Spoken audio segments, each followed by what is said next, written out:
We will start the session at 3:30 sharp.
Dr. Meet and Dr. Naj, can you both please come live? We shall start the session.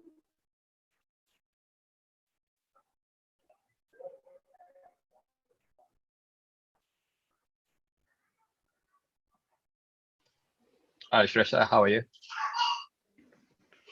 Hello, sir. How are you? I'm doing good. Very good. Thank you.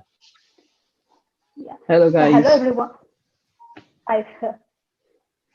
Hello, everyone. Today, just a second. Sreshta, can I make a request before you go online and go through?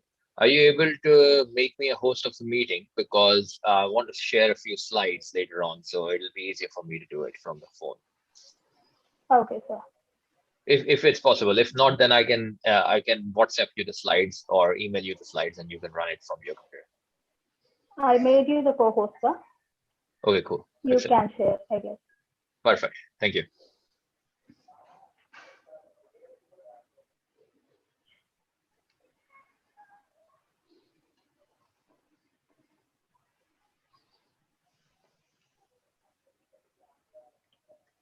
So thank you all for joining us here today.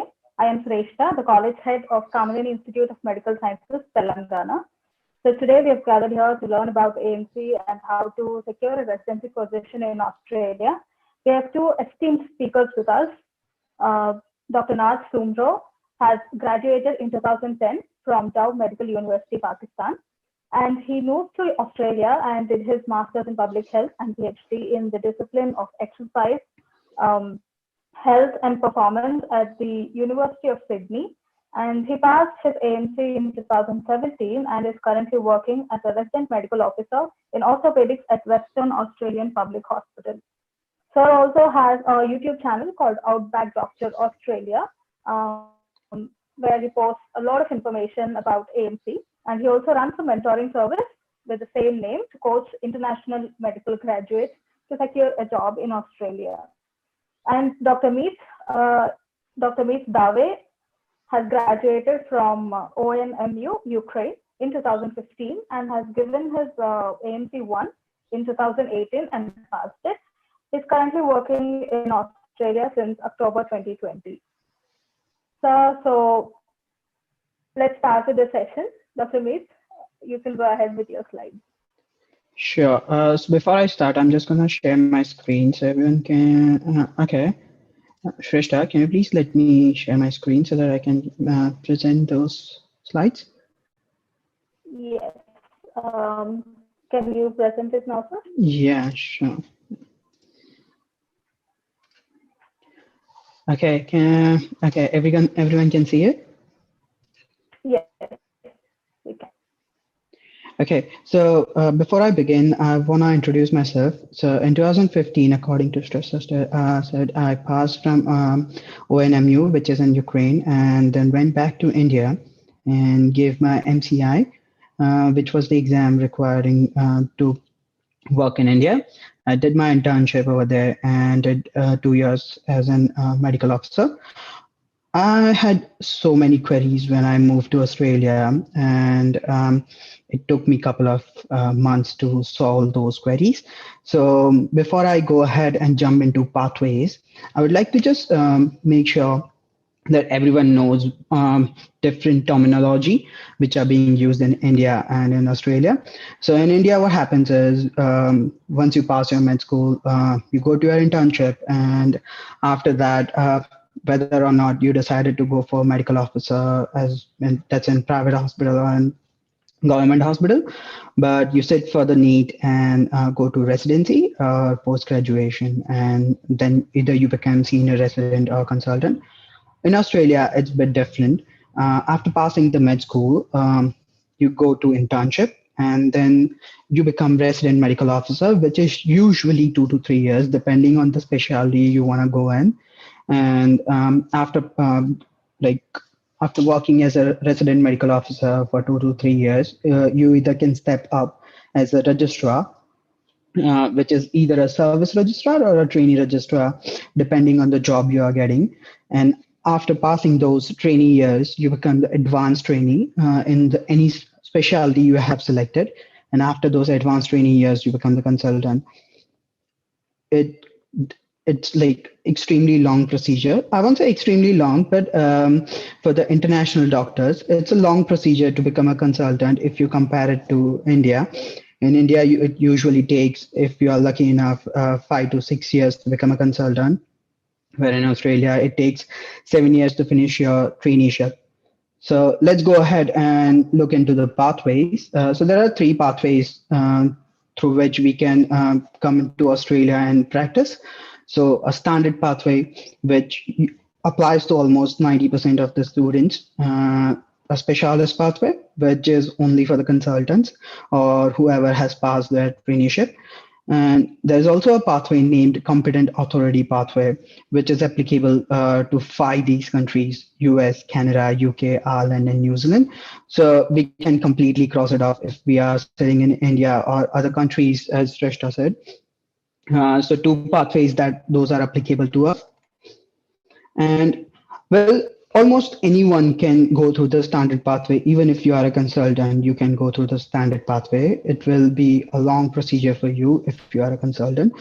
But if you are a fresh graduate and finish your internship or doing a medical officership in India, you can go through this pathway. So your basic process will be verifying your degree from ECFMG. That will be your first step. ECFMG, that is Educational Commission for International Medical Graduates. That's a commission which takes all your credentials and verify, and then you can go into different pathways. So if you are planning to go into UK or US or Australia, you must have heard of ECFMG.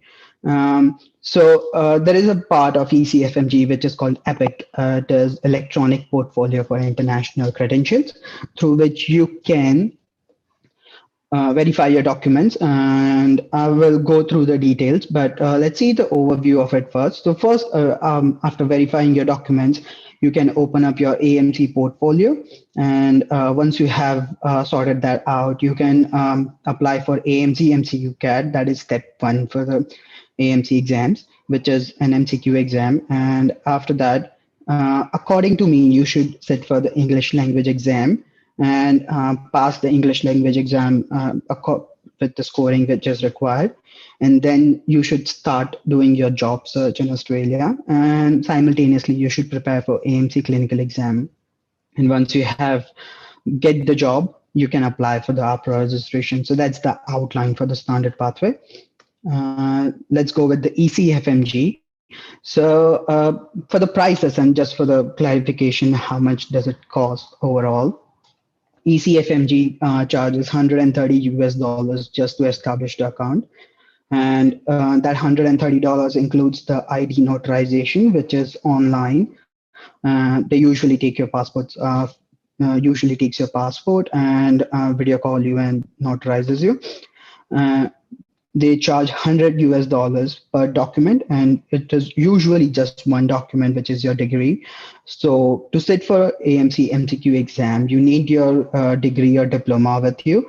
Before that, you cannot give the exam. That differs from USMLE, where you can sit for step one even if you are studying in your med school. After getting your EPIC documents verified, you can go for AMC portfolio. So you have to establish AMC portfolio, and that charges around 500 Australian dollars. You need EPIC credentials to establish your AMC portfolio. Okay, let's move on to this. So once you already have verified your documents and AMC portfolio, you can sign up for AMC MCQ CAT. I have given the amount which was true till yesterday. So I have updated the slides yesterday, and the prices are till yesterday, but it can change.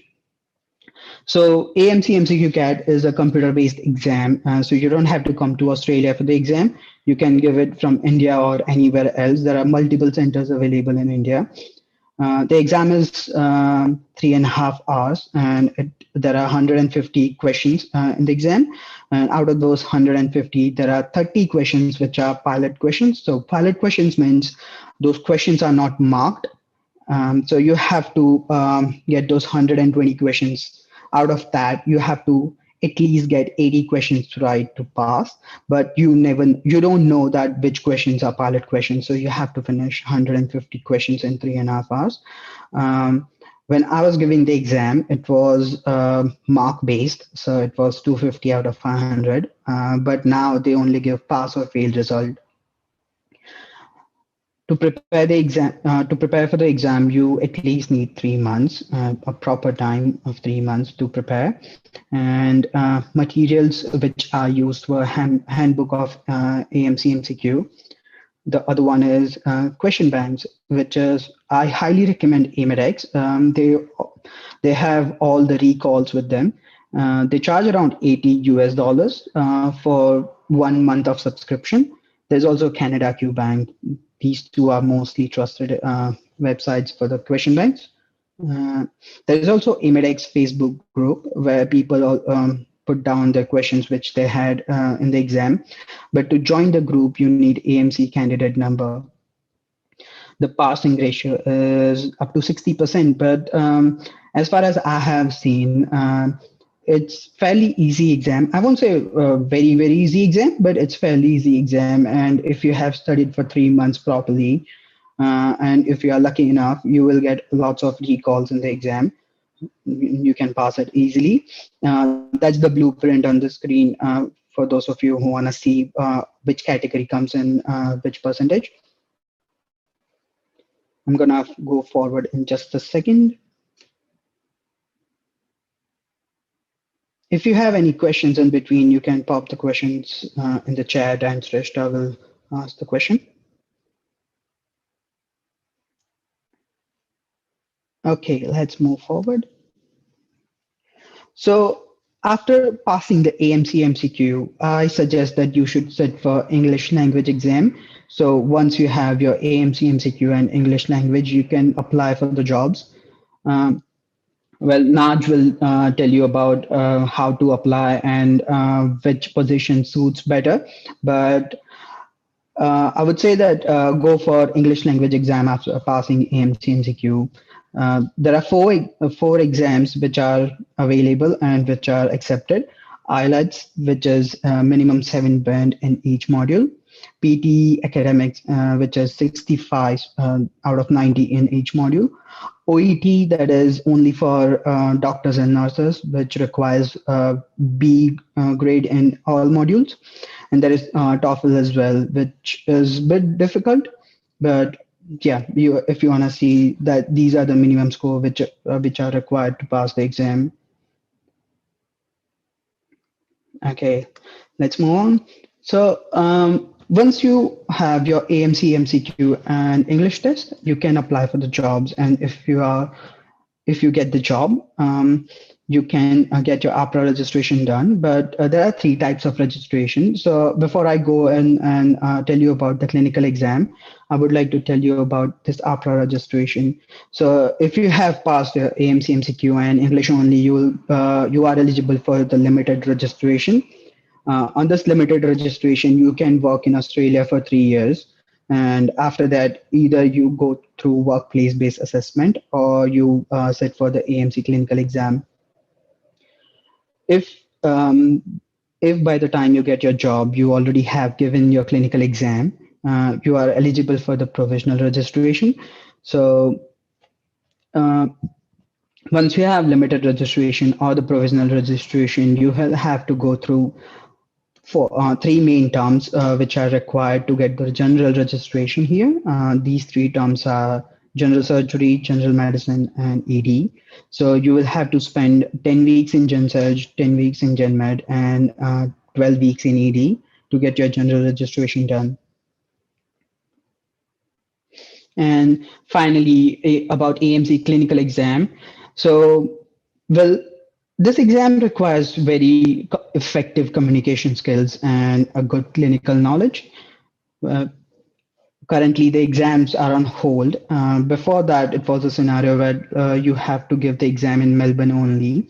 But right now, they are trying a new system, which is through Zoom, but they are not sure yet. And as soon as it rolls out, we can tell you about it. The exam itself is 20 station exam. So what happens is once the exam starts, you go through one room. That room is you have to spend 8 minutes in the room, and you have to finish up whatever the task was just outside the room. Out of those 20 stations, there are 16 stations for the clinical exam and 4 rest stations, and you have to pass 10 stations to pass the clinical exam. Till 2019, it was either pass 10 stations and or 8 stations. So if you have passed only 8 stations, you get the retest, but they have stopped retesting after 2019. Well, time to prepare, that depends on each and everyone. I would say from 6 months to a year, but it requires a lot of practice and lots of role playing. Materials, I would say, go for John Murtagh, Handbook of Clinical Exam, and recall from the Facebook groups. And success rate is nearly 25 to 30%. So this exam is difficult just because we don't have enough communication skills, and it takes a long time to understand what they require in the examination. Let's go to total expenditure before you can get the job, how much you will have to spend. So in this one, I haven't included any coaching or materials cost. So that depends whether you want to take the coaching or you don't want to take the coaching. Your materials, you are getting it from your friend or anyone, or if you're buying it online from the AMC site. So I have written down over here how much will it cost. Epic will cost you around 350 Australian dollars. Then establishing an AMC portfolio will cost you 500, and the exam itself will cost you around 2700 for part one and 3500 part two. And your first APRA registration will cost you around 1600 to $1800. So it will come up to around 9000 Australian dollars. And um, currently, I'm not counting any visa or ticket charges because the clinical exam, they are going to make it online. So you, of course, can give the exam from sitting in home.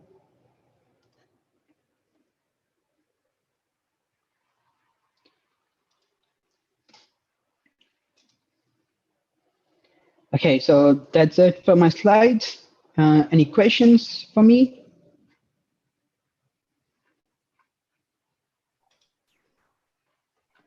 That's a very great informative presentation, Dr. Meet. Thank you. So if we had to go through a visa, like you don't now at present you are not going there and writing the exam, but when you have to, if there is the COVID situation all settles down and if we have to go, what is the visa that we are supposed to apply for?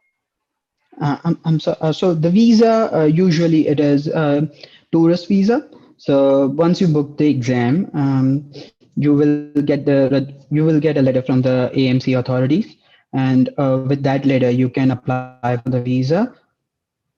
That Okay. is subclass 600, which is tourist visa. They usually grants for 3 months. And if you're Okay. taking any Somebody has coaching also classes, asked. I'm sorry, I'll just finish this. So if you are taking any coaching classes, they will give you a letter for the visa as well. So they will let the authorities know that you're coming here for 6 months of coaching, and after that you'll give the exam. So they will give you the letter for the longer visas. Okay. Somebody has also asked about what questions are they going to ask when you apply for the visa. They usually don't ask any questions. That I have not heard anyone to go through interview for the visa. Hmm. Yeah. Okay. So, and about the English exam, which one do you think is a better exam to give? Well, I have given PTE academics, which was fairly easy. But I would say go for OET as well. OET is fairly easy as well. So PTE and OET I Hmm. would suggest. But if you are happy to go with IELTS, you can go for IELTS as well. But I won't recommend anyone TOEFL. Okay. And someone has asked if you do your undergraduation from India, your residency in USA, then what pathway can they use to apply for fellowships or job in Australia? So if you already have the registration from USA, but if you haven't got any training pathway yet, so in USA, residency is if you are in the training pathway, so they can apply for competent authority pathway. Okay, but they have already completed the specialty, right? So can they come through the Yes. specialist pathway? So if they have completed their specialty, they can apply for competent authority pathway. Okay. Standard pathway is for INGs who can, and Yes. the competent pathway is for the 6 countries you said, or five Yes. countries you said, and specialist is for the consultants who are already consultants. Exactly. I think we have yeah, a couple of questions in the chat box. Right. Uh, should we give English test after first step? I think you already answered that. So if you pass AMC MCQ, go for the English test, but the English test is only valid for 2 years. So keep that in mind that in those 2 years, whether you wanna hunch for the job or sit down for the AMC clinical, and if you're planning to sit down for AMC clinical before you wanna start applying for the jobs, don't give the English exam first. give the English exams once you start applying for the jobs. Okay, and how long for is the AMC one test valid for? It's valid till, so you won't have to give the exam again. It's valid for the lifetime. It's valid all the time. Yes. Okay. So now if we fail AMC clinical exam, can't we give it again? I'm sorry, I didn't Somebody asked catch this. your question. If we fail AMC clinical exam, can we give Hmm. it again? Yes. So you can give multiple attempts for AMC clinicals. There are no hold after which attempt you can stop. So they allow multiple attempts for the AMC clinical. Okay. The next question we have is if we pass MCQ exam and fail in clinical exam, then do we have to give the MCQ exam also again? No. You don't have to. How similar is the difficulty level of the first exam compared to USMLE or PLAB? To be honest, I haven't given USMLE or PLAB, but I was solving USMLE Step 1 exam when I was in med school. It's different exam. I won't say difficult, but because in USMLE Step 1, you are only doing preclinical questions. Well, in AMC MCQ, you are doing all the questions. It doesn't have to be only preclinicals. Okay. Should we have to clear clinical exam also for getting a job? As I said, clinical exam is for the getting the provisional registration. Clinical exam is necessary if you can't get into the workplace-based assessment pathway, which is a different pathway, and you have to go through it will take longer time to explain. But AMC clinical is optional to get the job. So I haven't given my AMC clinicals yet, and I'm waiting for the Okay. AMC clinicals to reopen again. Somebody asked about workplace-based assessment also. How does that work? So how long have to do you have to work in the hospital to for the hospital to grade you or like that? So every hospital does not provide workplace-based assessment in Australia. There are only 6 or 7 hospitals which gives you this opportunity. And just to get into workplace-based assessment, you have to have your limited registration. So once you have your limited registration, you can apply to those hospitals. And if you are successful in getting a job in those hospitals, after 6 months, you can ask them whether you can sit for the WBA program or not. Usually, there is a long queue for the WBA program. When I asked for myself, there were 6 people already queued for 2022, so it's very competitive. But once you have your job done, you can start applying for WBA program. What is WBA? That is workplace based assessment. I'm sorry. Oh, okay. I'm sorry. Yeah. I didn't get that. And what is the probability of getting a job after clearing AMC MCQ exam? So it depends. Usually, Naj will go through it in detail, but AMC MCQ does not give you the right to get the job in Australia. To get the job in Australia, you need good clinical exposure. You need good experience as well.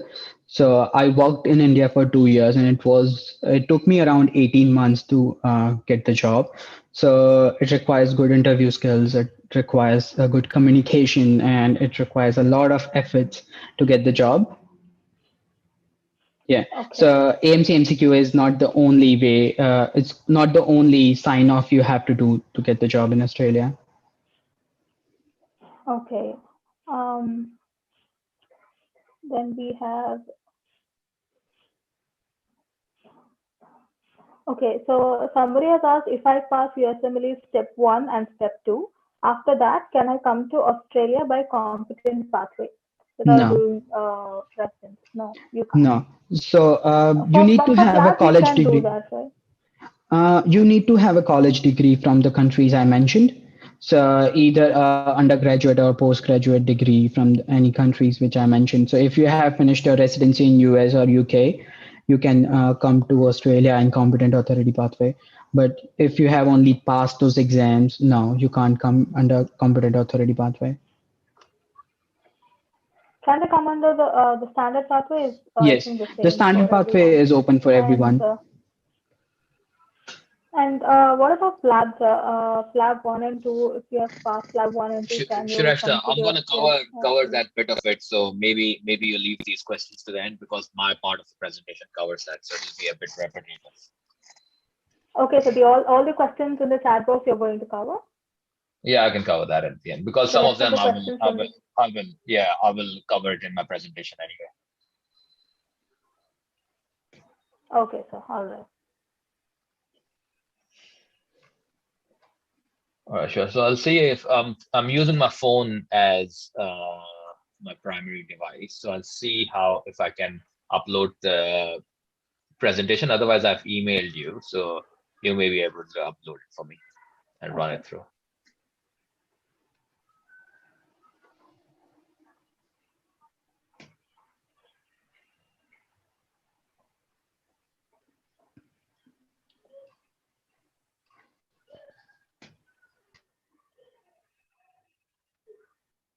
Yeah. So is the presentation clear over here? Yes, sir. It is. All right, perfect. So thank you, Sreshta, for inviting us, and thank you, Meet, for giving the very detailed intro and your experiences in the system, and how you came through the whole hurdles and you were able to successfully work and navigate yourself over here. And first, and welcome to everyone who have taken out their time to come and listen to us. So thank you very much for that opportunity. What I will do is I will go through a list of things that I have been asked to present, and I will keep it quite brief so that at the end we have time for further questions and answers. So you can share your questions as we go along. Just type it in the chat box, and we will have a look at it at the end. So first of all, before I start, a brief disclaimer. Whatever I'm going to tell you is going to be my personal view. It has nothing to do with either AMC or Opera. This is purely based on what I think about the pathways and what my personal experiences have been. When I use the term IMG, it means International Medical Graduate. And we have already covered standard and non-competent pathways. We may talk about the competent pathway as we go along. This presentation is intended purely for hospital jobs. When we say AMC1, we mean AMC MCQ, and when we say AMC2, we mean clinical exams for the AMC. And at any point, Sreshta, if you think my slides are blocking off or you are unable to hear me, just let me know and I can restart again. Please feel free to interrupt me. All right. So my journey, as Sreshta said, is that I initially started off completing my medical degree from Pakistan in 2009. Then I moved to Australia for my master's in public health in 2011. Then I continued to do a PhD in sports medicine. After that, worked for a couple of years as a lecturer teaching medicine at a couple of big universities in Australia. And then in 2017, I finally decided to pass the AMC exam and sit the AMC exam. And after that, I was able to get in the system, initially working as an RMO in Victoria. And then after 1 year over there, I was able to get a work-based assessment job in Western Australia, through which I got the general registration. So basically, a bit of an info on work-based assessment is that if you work in those hospitals for 1 year, you get an exemption from the clinical exam. However, getting the first job in those hospitals as a WBA candidate is difficult. All right, so things to cover today. I will be covering firstly the differences between PLAB and USMLE and how does it help in entering Australia. I will talk a little bit about how to build a good CV, job opportunities, life as a doctor in Australia, and how to work as a doctor in New Zealand, and about my mentoring services.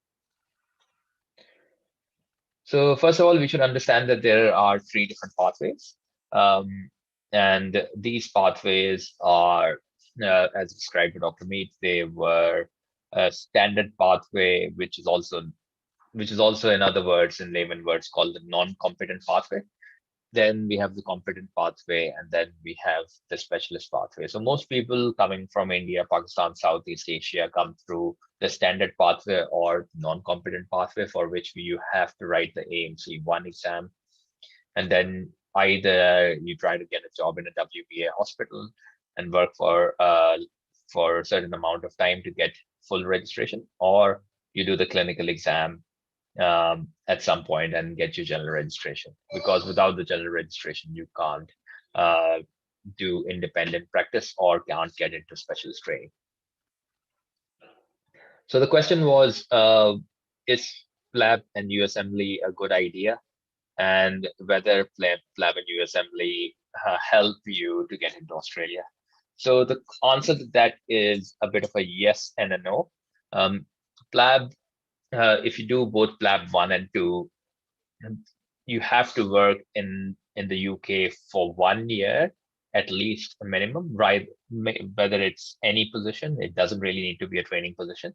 As long as you've completed the PLAB exam and you've completed 1 year in UK, you are eligible to come to Australia without any exams. So when we talk about, these are the competent pathways. So when you talk about competent pathways, they basically mean that you do not need any exams. For USMLE, yeah, it is rather different. So you need to have worked in the US for 2 years, and you have to have passed step 1, 2, and 3. I don't quite understand why somebody working in the US after completing the 3 steps and after working 2 years would come to Australia. But yeah, some people may have their reasons of coming over there. So in my opinion, if I was to recommend something, I would recommend PLAB because it's only 1 year and gives you an exemption from the clinical exam, which has very low passing ratios. Talking about that, I have linked up the summary from the APRA's website, which can be accessed through this link. So what I will do is I have already shared the slides with Sreshta, and she can share the slides with all the participants if you guys flick through your email addresses. So I've made a very detailed video on PLAB versus AMC that can be found on YouTube. It has got like 19,000 views on it. It's a very popular video where I break down step by step how PLAB can assist in getting into the Australian system. So if you haven't seen that, I would recommend you seeing that one.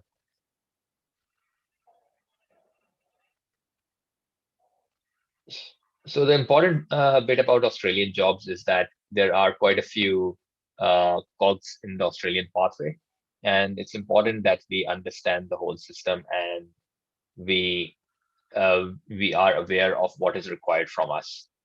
So the first, unsure what has happened to my slide over there, but anyway, what I wanted to talk about in that slide is that there are several components to it. So it's not just your AMC exams, it's going to be your experience, your CV, and how you present yourself when you apply for the job. So therefore, having a good CV is important. However, your research experience doesn't really matter in Australia. In the Australian context, the most important thing about your CV is how much experience you have. So if you've got a real solid clinical experience, 2-3 years of clinical experience, then no matter how much research you have done, no matter how much extracurricular activities you have done, that experience outweighs everything else. A couple of important points about the CV. So people who have an Australian permanent residency get an advantage over other candidates. So if you have an Australian permanent residency, put it down, or if you have a substantial visa, make sure you get that on the first page of the CV. On average, for every job in Australia, 40 candidates apply for a single job. So you got to make sure that you impress on your CV on first looks. On average, only 7 seconds are spent on a CV before it's rejected or not looked at in detail. So the important things to capture in your CV are the details of your AMC exams, the details of your English exams, your visa status, and your previous experience. I do tend to put in a professional photo on the CV that just, in my opinion, makes it look a bit more professional. However, you may or may not have the photo on the CV. It's totally your call. So I would not go in too much detail in the CV. I think that's something we can have a whole lengthy session on. It may take a couple of hours because CV building is a totally different ball game. But for the purposes of this talk, as I said, those were the important things that you need to be aware of. All right. So what have we covered so far? We have covered lab and USMLE in entering in Australia. And then we've talked about the components of a good CV. Now let's talk about the job opportunities. So in Australia, in general, the main jobs that you will get are postgraduate year two, postgraduate year three jobs, which are also called the resident medical officer jobs. Senior jobs such as registrars you can get, but those for those you generally tend to require about 4 or 5 years of local experience in your own country. So if you have under 5 years of experience, then ideally the first job you would get is going to be an RMO job. So over here, I'm going to talk about 6 lessons actually, which are important to know when you are applying for jobs. So it's important to apply for the right job. So if you don't have enough experience, then you are never going to get a registrar job. But if you have a lot of experience, 4 or 5 years of experience, then it's prudent to apply for a registrar job. Otherwise, as a junior doctor, you apply for a resident medical officer or an RMO job.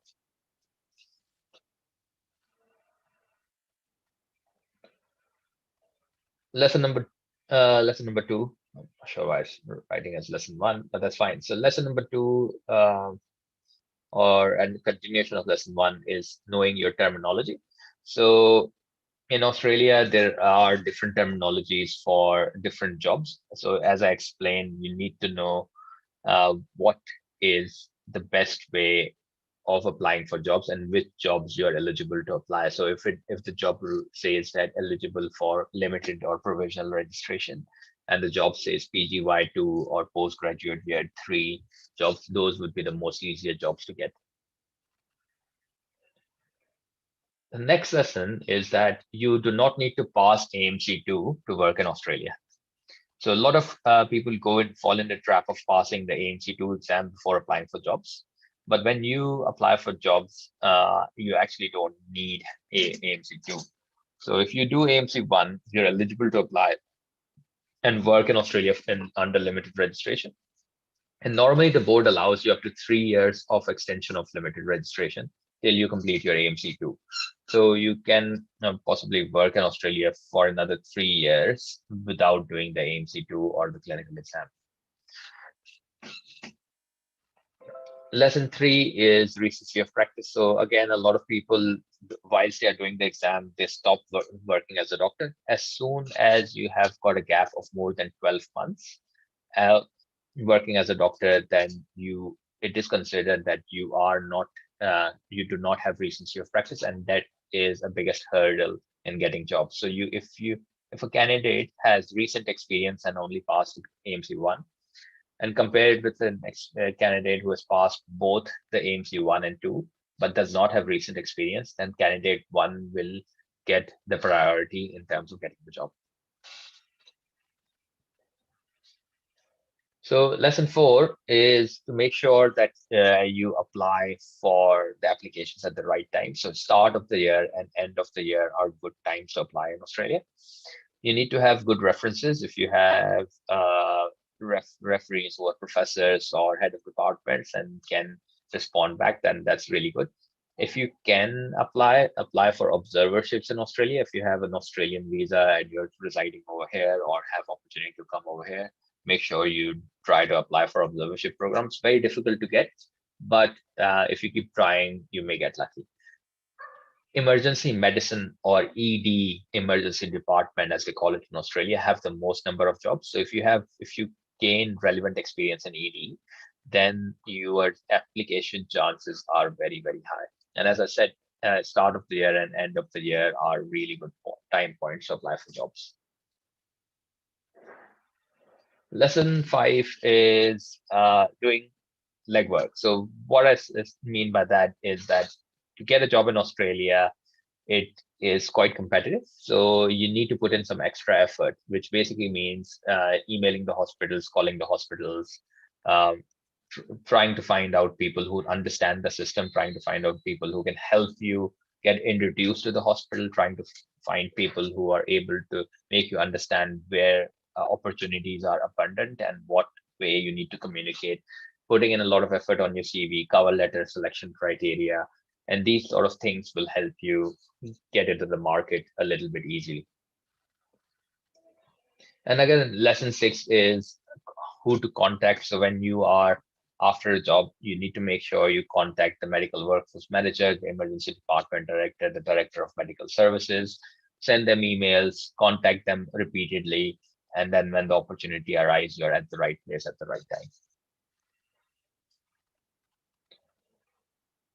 So there were a couple of other things that I needed to cover. I will just go back to the questions that I had to cover. So to make sure that the things are clear. So yes, so we spoke about the job opportunities. So I have already told you about the different job opportunities. Now, life as a doctor in Australia. I have made a detailed video on my experiences in Australia. So make sure you go on my channel, Out by Doctor Australia, and have a look at it. So there we have videos on what sort of car I drive, what are my monthly income. Life in Australia in general is really good. It's a really nice place to live in, and I will highly recommend it. In terms of salaries, a junior doctor can make between $6,000 to $8,000 a month. So if you've finished medical school, you've got a couple of years of experience. Your first job will get you between $6,000 to $8,000, and your salary only goes up from there. Um, how to work as a doctor in New Zealand was another question. So I have actually not worked in New Zealand, but if you have registration in Australia, you can go and work in New Zealand without doing any exams, and it's quite easy to get a job. New Zealand does have their own testing exam, which is called the NESREX. I have never given that exam, and from what I hear, it's not too dissimilar to the Australian exam, but getting the availability and dates for it is quite challenging. So therefore, most people end up doing AMC anyway. Um, all right. So the final one is about my mentoring services. So I do run mentoring services for international doctors. I do run my own company, Outback Doctor Australia. You can email me at outbackdoctoraustralia@gmail.com or visit my website, outbackdoctoraustralia.com.au. My website is under development, so some updated information will be there in the next few weeks, or visit my blog post on successfulaustralian.blogspot.com. I will make these slides available, so if you are interested, you can get a copy of these slides, or email me or Sreshta to get a copy of these slides. So that's it from my end. That was very informative, sir. Thank you. So what about, are you ready to take questions, sir? Yeah, absolutely. Let's go to the questions. So how do you apply for residency after you get your job and after you basically complete your clinical exam? Yeah, so residency, so we need to clarify what is residency. So what do you understand by residency? Residency as in specialty, your PG training, Yeah, correct. So postgraduate training. yeah, okay, postgraduate training. So in Australia, residency does not mean postgraduate training. In fact, residency is Okay. basically a resident medical officer job that is generally a non-trainee job. In Australia, a residency starts when you are a registrar, and registrar jobs are most of the time residency or training jobs. To get a registrar position in Australia, you generally need at least 2 years of Australian experience. I have made a detailed video on how to do PG training in Australia. So for those of you who are interested on how to get detailed scope on training positions in Australia and how to train, please make sure you watch that video on my channel. But as I said, you cannot directly do a residency in Australia. You will need to work at least for a couple of years till you get your general registration and then apply for residency positions. Yes, and what are the easiest and the toughest residencies to get in? Is it easy to get into surgical specialties for IMGs? Yeah, surgical specialty is the most challenging residency to get in. You can get in. So first of all, no training position in Australia is exempt to IMGs. So all the IMGs can apply for all the training position, and they can get into any training position they like. For surgical specialties and surgical and orthopedics and ENT sort of positions, it's very similar all around the world. You need to show your confidence, and that only comes with experience. So you generally tend to need about 4 to 5 years of Australian experience and good Australian referees to apply for the program. The easiest ones to get into are psychiatry and emergency medicine. Okay, then how long will the training period be? All right, again, that varies. So most training periods are between 4 to 6 years. 4 to 6 years. Okay. So some of them have asked about rural service bond. Is something about rural service bond? Correct. So the bond is in Australia is called as moratoria. Uh, that is only if you are working as a GP. So if you want to work as a general practitioner in Australia, then you have a 10-year rural bond. So you have to spend 10 years in rural Australia. Or if you want to work as a GP, you're supposed to work in the rural areas for 10 years. Correct. Okay. Then we have, let's take the questions in the chat box. Sure. If you are able to read the questions, then I can answer them. And then maybe we can alternate between myself and Meet. So one question I can answer, one other one Meet can answer. Yes, sir. Yes. Dr. Meet, could you please come live? The first question we have here is, what exactly is the job hunt?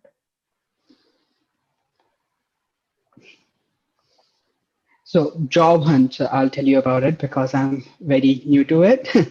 Well, job hunt is once you pass your AMC MCQ and your English exam, you start applying for the jobs. In India and other countries, I'm not very familiar, but in India, it was very easy. You just have to show up and you get the job. But in Australia, it's very competitive. You are being an outsider. They will check you everything. They will check from your CV to how you present yourself to how you are good at your clinical skills to how your referees think of you.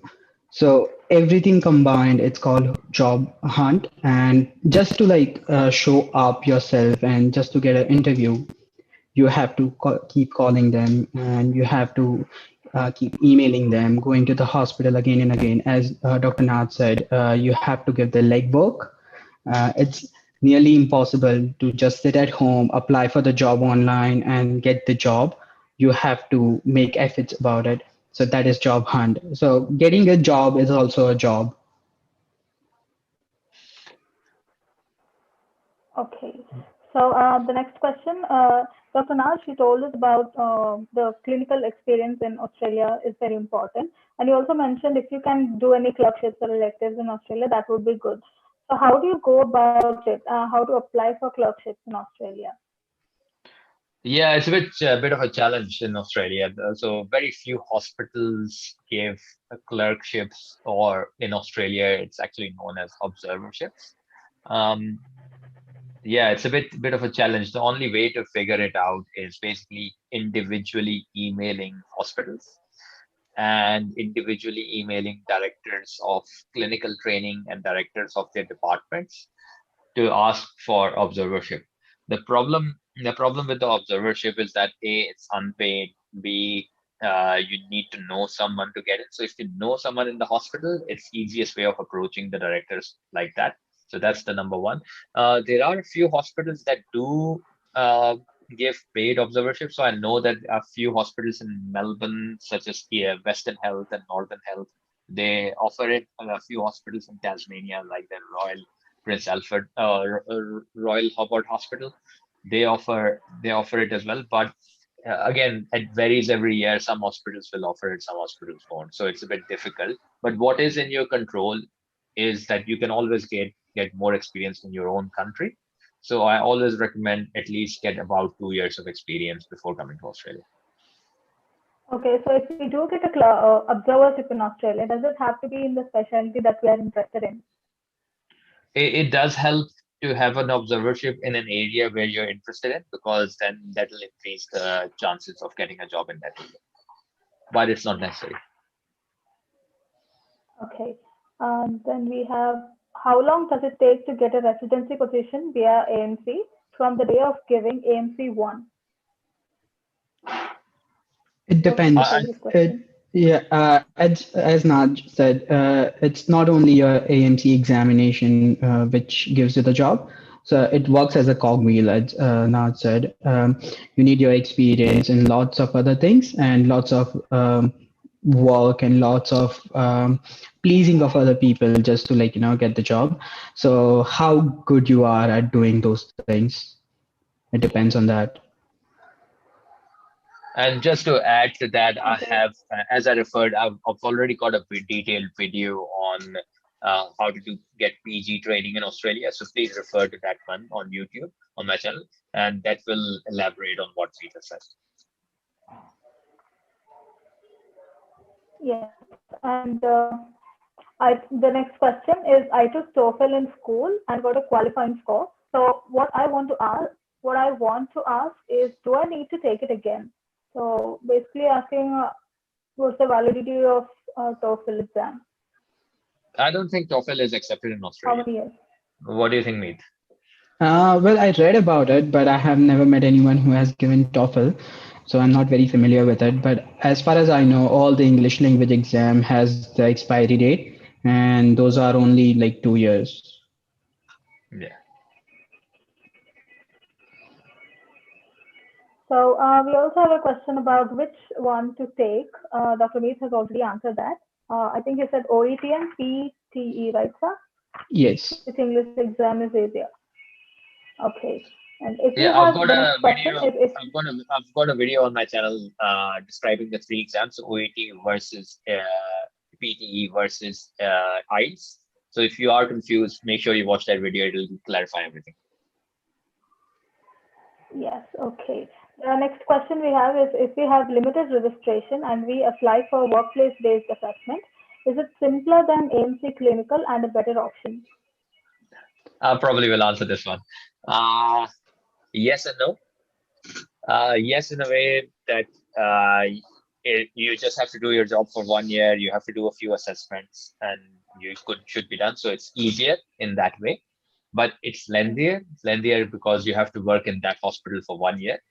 If you do the AMC clinical exam, it's only a 1 day exam, so you can prepare for 3 to 6 months or 3 months. Some people are very good at their clinicals, so you can do the exam and you're done in 1 day, rather than going through a prolonged process of pleasing the hospital for the whole year. So it depends on what you want to do. I personally didn't want to do the exam, so I got the WBA position. I think Meet is going to do the clinical exam. Would you meet? So I'm just waiting for the clinical exam to reopen. And as Nad said, you have to please the hospital for a year. Well, I got the job in October and I changed the hospital already. I'm going to Canberra next week. I got the job in Canberra Hospital. So yeah, I'm going to Canberra next week. So it's easier if you want to switch the hospitals. You won't have to stick to a hospital. Okay.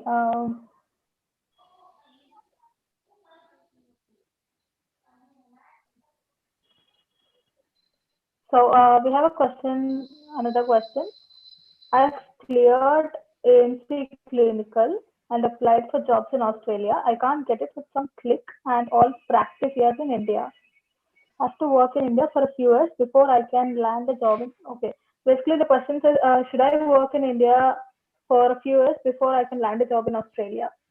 Definitely. So the longer you wait and sit at home applying for the jobs, so after a year it gets difficult. It's get more and more difficult. So if you can work in the hospital in India, and that makes your gap year like shortens, so you won't have any gap year. It's a good thing to start working in India. Okay, the next question we have is post-graduation training from Australia recognized in US, UK, or Canada? Can I work directly in these countries after passing out without any exams? Short answer is yes. You can. Okay, without any exams. Yeah. Great. So, we also put up a Google form in the group, in the WhatsApp group, and people sent in their questions. So I'll ask you those questions now. What made you choose Australia over the other countries like US, UK, Canada, despite the low passing rates and expensive exams? The question for me, if the question is for me, I came to Australia because my wife is Australian. So she came to Australia in 2012, and she's been here for the past 8 years. That's why I'm in Australia. And the answer for me is that if I knew before, I would have gone to the UK and come through the PLAB and the competent pathway system. It's a lot easier coming from there. Okay. But I didn't know. I didn't have a session like this when I was coming. That's a good answer. So what are the alternative exams to write to get through to Australia other than AMT? Already covered that. So the PLAB one is the best one. Watch the video. Yeah. And is there a way to come to Australia without writing PLAB or AMC? You also No. got this question. No. Yeah. Then... I'm going to keep the answers short, all right? So we can go through more questions. Okay. Yes. And how about PR? How do we get PR in Australia? Meet. 5-second answer from you. Multiple ways. You should visit a agent for it. There are lots of ways to get a PR in Australia. Yeah, and the short answer, you need to get general registration first to apply. So yes. First get a job, get your general registration, then you can apply for PR. Okay, after general registration, a little about the process of getting PR. Essentially, it's an online system, so you just put in your application form, and they run rounds every month, and you may have to wait for between 6 to 12 months, and you get a PR. It's quite easy. It's not a difficult thing. Okay. Are there any costs included to get the PR? Does the application cost anything? The application is free, but if you are invited to get the PR, I think it's about $6,000. $6,000. Okay. Yes, I think we've covered most of the questions that we got through the Google form. So we have another question in the chat box. So if I cleared my AMC 1 English exam and registration and ready to apply, my question was, will I not land a job in Australia because I don't have working experience in India? Yeah, she basically did everything, but she doesn't have working experience in India. So can I still land a job? It's hard. This was answered. So if you have done your internship, you still have a small chance, but it's hard. If you don't have any sort of visa and if you're here on tourist visa, it's really, really hard. I agree. And the other question we have, yes.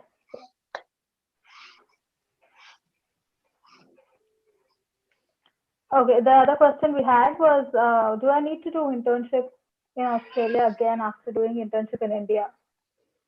No. Okay, any more questions, guys? Please put them in the chat box.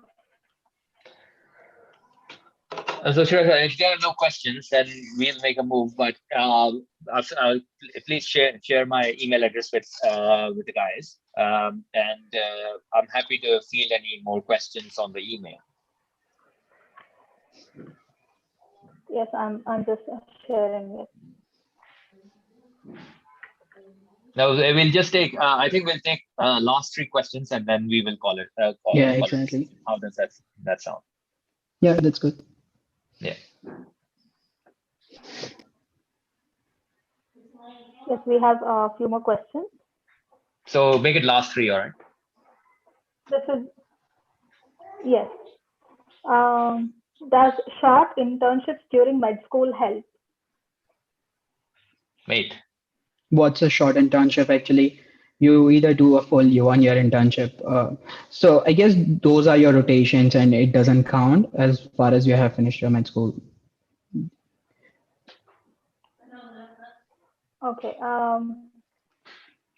So this is a question to maybe ask an agent, but if my blood relatives have a PR or my spouse does that, or my spouse does that automatically qualify me for a PR without experience in India? So PR No. and getting a job is a different thing. Don't mix Yeah. up. Agree. Okay. And FLAB, USMLE, AMC, which one is better? They have already answered this, I think. Yeah. Watch the video. All right. Thank you so much. It was pleasure to join with you all guys. And it was amazing, Naj, again. I guess we'll catch up soon. Yeah, man. In Canberra, might come there for a locum. Yes.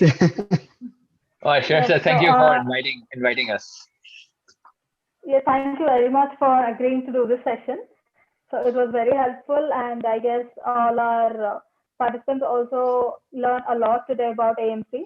So I also would like to thank AMSA India for giving this opportunity and providing all the technical support. So thank you, everyone. Thank you for attending, Naj See ya. and Dr. Mir. Bye. Bye. See you. Bye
bye.